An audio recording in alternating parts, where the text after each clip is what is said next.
পৃথিবীতে সিমেন্ট আবিষ্কারকারী একজন প্রকৃত প্রতিভাবান লোক ছিলেন। সিমেন্ট, যা চুনাপাথর, কাদামাটি এবং খনিজ পদার্থ বিভিন্ন উপাদান মিশ্রণ থেকে তৈরি, আধুনিক নির্মাণে একটি অপরিহার্য উপাদান। তাহলে সিমেন্ট কিভাবে তৈরি হয়? এর উৎপাদন প্রক্রিয়া 4টি ধাপে বিভক্ত। কাঁচামাল প্রস্তুতি, কাঁচামালের পাউডার তৈরি, ক্লিংকার তৈরি, সিমেন্ট প্রস্তুতি। প্রথমে নিজস্ব প্রাঙ্গণ থেকে কাঁচামাল সংগ্রহ করা হয় এবং পরিবহনের মাধ্যমে তা কারখানায় নিয়ে যাওয়া হয়। সেখানে বড় মাপের উপকরণগুলো ছোট টুকরোতে কাটা হয়। এরপর সেগুলো চূর্ণ করার জন্য উপযোগী স্থানে পাঠানো হয়। এই সময় কাঁচামালের উপাদানগুলোর স্থায়িত্ব নিশ্চিত করতে সেগুলো নির্দিষ্ট অনুপাতে মেশানো হয়। মেশানো কাঁচামাল সরাসরি পেষণ যন্ত্রে পাঠানো হয়, যেখানে এটি গুঁড়ো করা হয় এবং একটি নির্দিষ্ট সূক্ষ্মতার পর্যায়ে পৌঁছালে তা কাঁচা মিশ্রণ রাও মেটেরিয়াল নামে পরিচিত হয়। এটি আরও সূক্ষ্ম করার জন্য পেষণ প্রক্রিয়ার গতি, কাঁচামালের পরিমাণ সহ বিভিন্ন মানদণ্ড নিয়ন্ত্রণ করা হয়।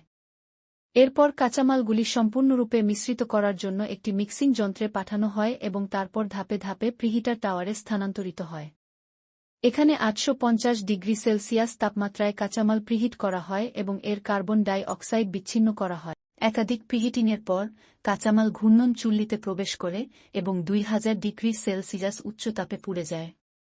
এই পর্যায়ে কাঁচামাল বিভিন্ন রাসায়নিক এবং শারীরিক বিক্রিয়ার মধ্য দিয়ে যায়, যার ফলে তা ক্লিংকারে রূপান্তরিত হয়। ক্লিংকার ঠান্ডা করার পর তা সঞ্চয়ের জন্য সাইলোতে পাঠানো হয় এবং এরপর আবার চূর্ণ করার প্রক্রিয়ায় যায়। চূর্ণ করার সময় বা পরে ক্লিংকারের সঙ্গে জিপসাম ও অন্যান্য সামঞ্জস্যপূর্ণ উপাদান মেশানো হয়। এর ফলে সিমেন্ট তৈরি হয়।